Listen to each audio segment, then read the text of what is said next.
खबर देंगे आपको। वज़ीर आज़म शहबाज शरीफ के आइंदा हफ्ते शेड्यूल दौरे ईरान की तफसीलात सामने आ गई हैं। वज़ीर आज़म ईरानी क़यादत को हालिया पाक भारत कशीदगी पर पाकिस्तानी मौक़िफ़ से आगाह करेंगे। मज़ीद जानेंगे डॉन न्यूज़ के नुमाइंदे अब्दुल्ला मोहम्मद से। अब्दुल्ला, वज़ीर आज़म की दौरे में क्या क्या मसरूफियात होंगी, आगाह कीजिएगा।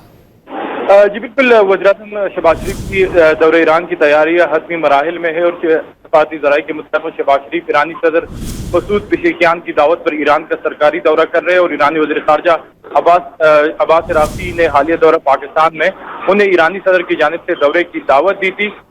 ज़राए के मुताबिक वज़ीर-ए-आज़म के हमरा एक आला सदर वफ़द जो है वो भी ईरान जाएगा और दौरे ईरान में वज़ीर-ए-आज़म शहबाज शरीफ ईरानी सदर से भी मुलाकात करेंगे, जबकि इसके साथ साथ वज़ीर-ए-आज़म के ईरान के सुप्रीम रहनुमा सैयद अली ख़ामनेई से भी मुलाकात होगी, जबकि इसके साथ साथ वज़ीर-ए-आज़म ईरानी क़यादत को हालिया पाक भारत कशीदगी पर पाकिस्तान के मौक़िफ़ से आगाह करेंगे और इसके साथ साथ इस कशीदगी में ईरानी किरदार को भी सराहेंगे। जी बहुत शुक्रिया अब्दुल्ला मोहम्मद इन तफसीलात के लिए।